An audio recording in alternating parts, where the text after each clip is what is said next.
मजनीकों में एक ऐसी मजनीक थी जिसको 1200 आदमी चलाते थे। डोमानुस ये लाओ लश्कर लेकर सलाम और अहले सलाम को मिटाने का मकसद लेकर आगे बढ़ा।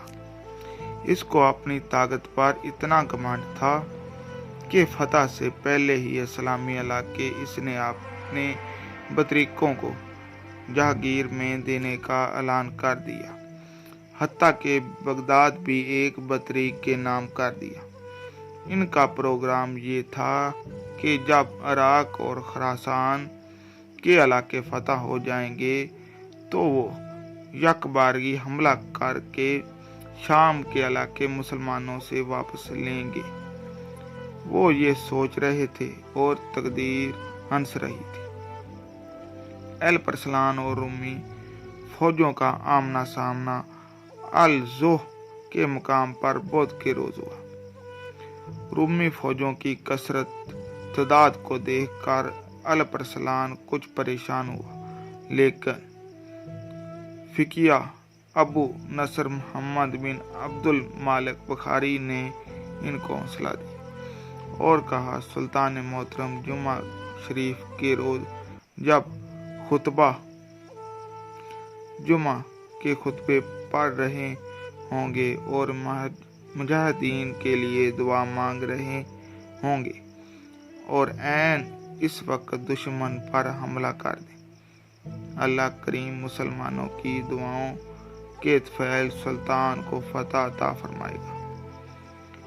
जब वो वक्त आया और दोनों लश्कर मैदान जंग में उतरे तो अल-परसलान अपने घोड़े से उतरा, जमीन पर सर रख कर और अपनी पेशानी को खाक आलूदा करके बारगाह खुदाबंदी में फतह और नुसरत के लिए मुल्तजी हुआ। अल्लाह करीम ने मुसलमानों की मदद फरमाई और नसरानियों के सरों को झुका दिया। मुसलम सिपाह ने कश्तियों के पुश्ते लगा दिए। रूमी बादशाह और सिपा सलार डोमानुस गिरफ्तार किया। जब शाह रोम को सुल्तान अल-परसलान के हुजूर पेश किया गया तो सुल्तान ने अपने हाथों से इसे 3 कोड़े मारे और पूछा, अगर मैं गिरफ्तार होकर तेरे सामने पेश होता तो मेरे साथ क्या सलूक करता? डोमानुस ने कहा, मैं तुमसे इंतहाई बुरा सलूक करता। अल-परसलान ने कहा, मेरे बारे में तेरा क्या गुमान है?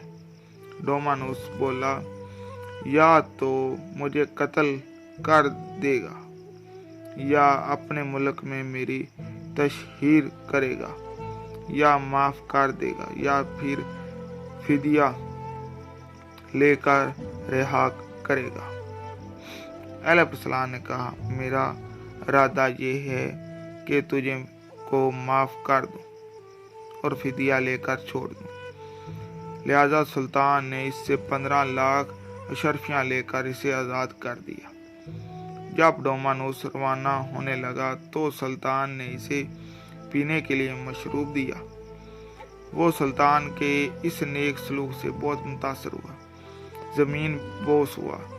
सुल्तान ने अजरा अनैत 10,000 दिनार फिदिये से छोड़ दिए ताकि वो इनसे ज़ादरा खरीद सके।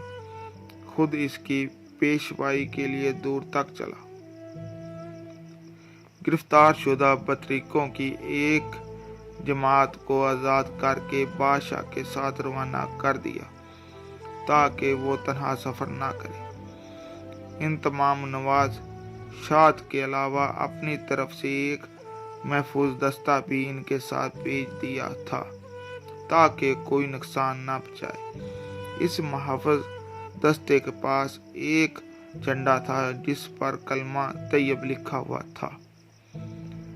अल-परसलान का एक मुख्तसर से लश्कर जिसकी तादाद 15,000 से ज़्यादा नहीं थी, जिसकी मदद से शहनशाह रूम डोमानुस के 1 लाख सिपाहियों पर मुश्तमल بہت بڑے لشکر کو شکست فاش سے دوچار کرنا کوئی معمولی واقعہ نہیں تھا۔ اس واقعہ نے رومیوں کی کمر توڑ کر رکھ دی۔ ایشیا کوچک کے اکثر علاقوں میں رومی شہنشاہت کی چولیں ہل گئی۔ یہی وہ علاقے تھے جو رومی شہنشاہت کے ستون اور بنیادیں خیال کیے جاتے تھے۔ سلجوقیوں کی اس شاندار فتح نے بازنطینی حکومت کو ان علاقوں میں بہت جلد کمزور کرنا شروع کر دیا، حتیٰ کہ ایک وقت وہ بھی آیا کہ اس قدیم ترین سلطنت کا عثمانیوں کے ہاتھوں خاتمہ ہوا۔ الپ ارسلان ایک منطقی اور پرہیزگار انسان تھا۔